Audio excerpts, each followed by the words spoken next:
Hi all, అందరు ఎలా ఉన్నారు? సో ఇవాళ సెకండ్ వీడియో ఉన్న డెంటల్ ఇన్స్ట్రుమెంట్స్ అన్నమాట.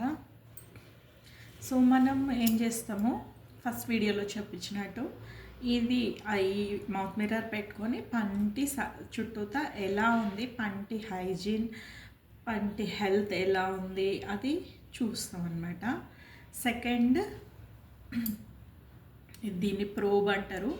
ఈ ప్రోబ్ని ఎలా ఎంతవరకు కేరీస్ ఎక్స్టెండ్ అయ్యింది పంటి పైన అని ఇలా పెట్టి చూస్తాము. ఇలా క్యాచ్ వచ్చింది అని అంటే కేరీస్ ఉన్నట్టు అండి.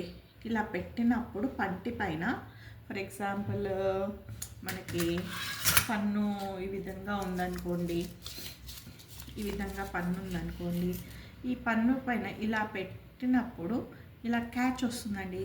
అలా క్యాచ్ వస్తే కేరీస్ ఉన్నట్టు. అలా క్యాచ్ రాకపోతే పంటి పైన నల్లటి గార వరకు ఉంటే కనుక దాన్ని పిట్ అండ్ ఫిషర్స్ అంటారు. దాన్ని పిట్ అండ్ ఫిషర్స్ని మనము పిట్ అండ్ ఫిషర్స్ సీలెంట్స్ తోటి కవర్ చేయొచ్చు. పిట్ అండ్ ఫిషర్స్ సీలెంట్స్ దొరుకుతాయండి. అవి వాటితోటి మనము ఆ పిట్ అండ్ ఫిషర్స్ వరకు సీలెన్స్ యూస్ చేస్తే ఆ పంటి పైన గార అది పాచి కెరీస్ అనేది క్లీన్ అవుతుంది. లేదు మనకి పిట్ అండ్ ఫిషర్ సీలెంట్స్ కూడా అవసరం లేదు అని అనుకున్న పక్షంలో టూత్ పేస్ట్ ఉంటుంది కదా, ఆ tooth paste, simple tooth paste మీకు నీట్గా ఆ టూత్ సర్ఫేస్ పైన ఉండే నల్ల మచ్చలు అవి క్లీన్ చేసేస్తుంది. దాన్ని బాగా పర్ఫెక్ట్గా వాడాలన్నమాట. టూత్ బ్రషింగ్ ఎలా చేయాలి నేను మళ్ళీ చెప్తాను. టూత్ బ్రషింగ్ అనేది ఆ పంటి పైన ఉన్న పిట్ అండ్ ఫిషర్ సీలెన్స్ పైన ఇలా అప్ చేస్తే పోతుంది. ఒక 3-4 డేస్ వరుసగా చేస్తే.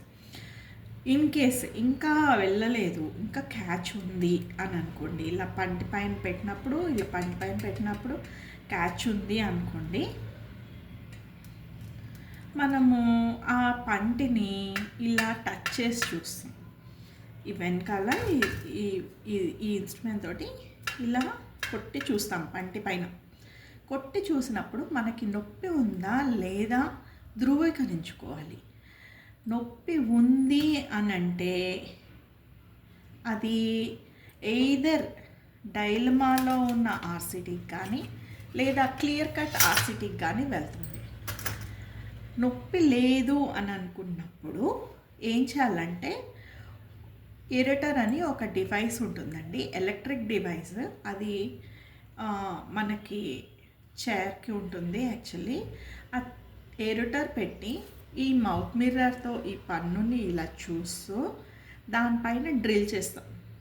పంటి పైన డ్రిల్ చేస్తాం అన్నమాట. ఎలా డ్రిల్ చేస్తామంటే, ఎలా అయితే కేరీస్ ఉందో, ఎలా అయితే ఈ నల్ల మచ్చలు ఉన్నాయో పంటి పైన అలా డ్రిల్ చేస్తాం. అలా డ్రిల్ చేసి 1 or 2 mm డెప్త్కి వెళ్తాం అన్నమాట. డెప్త్కి వెళ్ళినప్పుడు మరీ ఎక్కువ డెప్త్ వెళ్ళమండి. కేరీస్ పన్ను నొప్పి లేనప్పుడు మరీ ఎక్కువ డెప్త్ వెళ్ళమన్నమాట. కొంచెం ఒక 2 mm డెప్త్ వెళ్తాం. వెళ్ళి దాన్ని ఒక రకమైన షేప్లోకి తీసుకొస్తాం. అంటే స్మూత్ షేప్లో తేవాలి, రఫ్నెస్ అలా ఉండకూడదు అనమాట. సో దాన్ని క్యావిటీ ప్రిపరేషన్ అంటారు. ఆ క్యావిటీ ప్రిపరేషన్లోకి వెళ్ళాలి మనం. వెళ్ళేసి అక్కడ స్మూత్గా చేసుకొని సిమెంట్స్ ఉంటాయండి, జిఐసి అని, కంపోజిట్స్ అని, లేదా ఇంకా కావాలంటే ఎక్కువ జిఐసి కంపోజిట్సే వాడతారండి. సిల్వర్ సిమెంట్స్ కూడా ఉంటాయి, బట్ జిఐసి కంపోజిట్సే వాడతారు. సో ఆ జిఐసి కాంపోజిట్ని మిక్స్ చేసుకొని వచ్చి ఆ క్యావిటీలో మనం పెడతామన్నమాట. ఆ క్యావిటీలో మనము ఆ సిమెంట్ ఫిల్ చేసినప్పుడు ఆ క్యావిటీ ఫుల్ అయిపోయి మన పన్ను నార్మల్గా కనపడుతుంది. లైక్ ఏం చేసినారా అనేది కూడా కనపడుతుంది అనమాట. అంత నీట్గా ఉంటుంది ఆ సిమెంట్, అలా కనపడుతుంది అనమాట. సో అది ఆ పన్ను మనకి తినడానికి ఉపయోగపడేలాగా చెయ్యడమే ఈ జిఐసి అనే సిమెంట్, కంపోజిట్ అనే సిమెంట్ చేస్తాయి. ఇన్ కేస్ ఇలా తగిలినప్పుడు పన్ను నొప్పి వస్తే అది రూట్ కెనాల్ ట్రీట్మెంట్లోకి వెళ్తుంది. ఎయిదర్ రూట్ కెనాల్ ట్రీట్మెంట్లోకి వెళ్తుంది ఆర్ ఎక్స్ట్రాక్షన్ అంటే ఏంటి, పన్ను తీసేయడం అనమాట. సో రూట్ కెనాల్ ట్రీట్మెంట్ కన్నా వెళ్ళాలి ఆ పన్ను, లేదా తీసేయడం అన్నా చేయాలి. అది ఎలా చేయాలో నెక్స్ట్ వీడియోలో చూద్దాం.